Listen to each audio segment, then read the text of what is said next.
Man, I have yet to find out if there is a patron saint of breakfast burritos. Now that is a saint.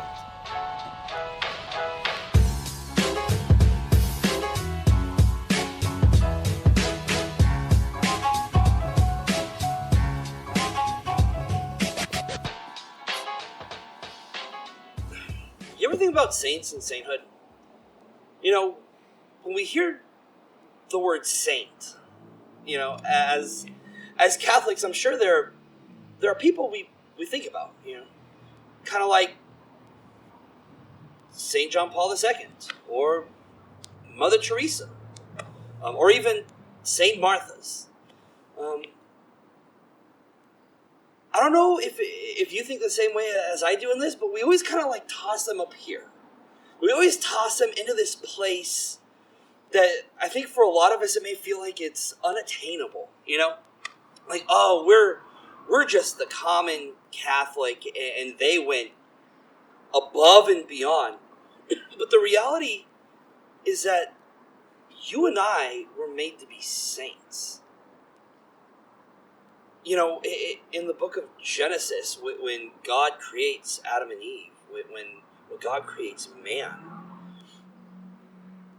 he brings them into his blessed life, the life that he willingly wants to share with his creation, with man.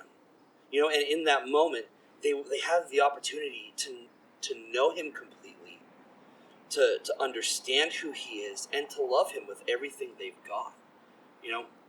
Christ presents that opportunity for us at Mass.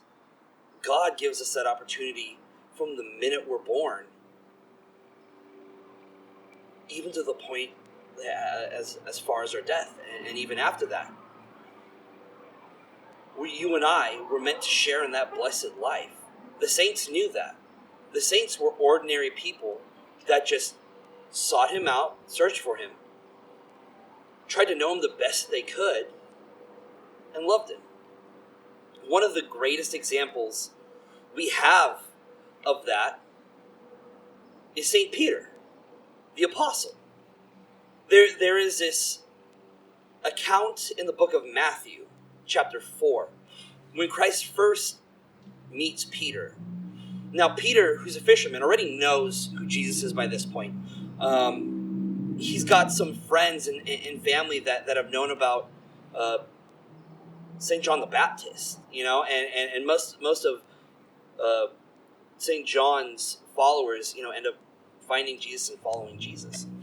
But Jesus comes up and asks Peter what's going on, and they can't get any fish for whatever reason in their nets. And here's this carpenter that comes up, Peter being a lifelong fisherman, that's what his family does, is all of a sudden going to take orders or direction from a carpenter.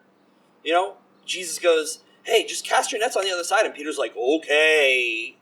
If you read scripture, there's kind of like this small amount of sass. It's like, well, we just did this, but sure, you're the guy, right?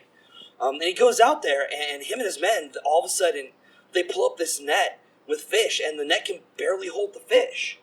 Peter comes back to shore, and in that moment, he kind of goes, oh, whoa, okay. So this guy is who he says he is. He doesn't have a full understanding of who God is, of who Jesus is, body, blood, soul, and divinity, both divine and human. He is God,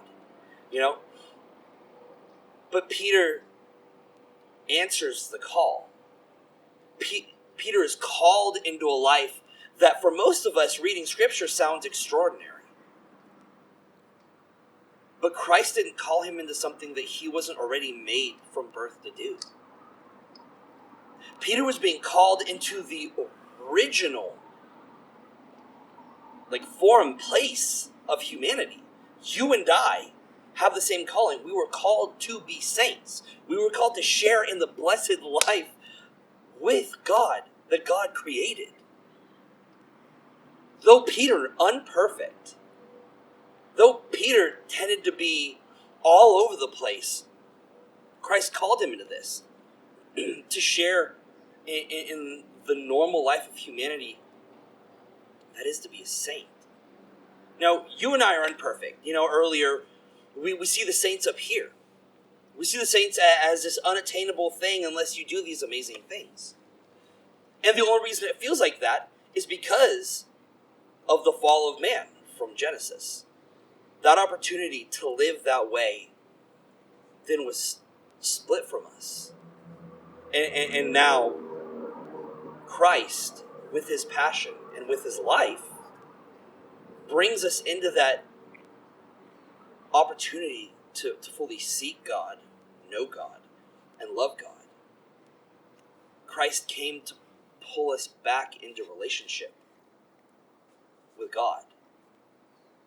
No matter how far we fall sometimes, the beauty of the church is that we have opportunities to come back and to reestablish our journey of seeking, knowing, and loving God.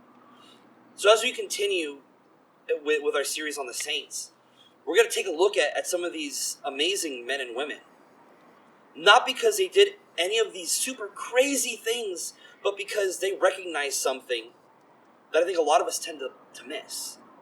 That we seek God, know God, and love God, and we chase after God's heart. God should be at the center. Being a saint means that God is at the center of everything that we do. And so I hope through the rest of this series that you find a saint that sticks out to you. That you feel a call on your heart to just maybe even love God better than you do now. To seek him in a way that you've never thought of. Praying or reading scripture to know him. We just hope you guys get inspired to become the saints you were called to. So until next time, God bless. Talk to you guys real soon.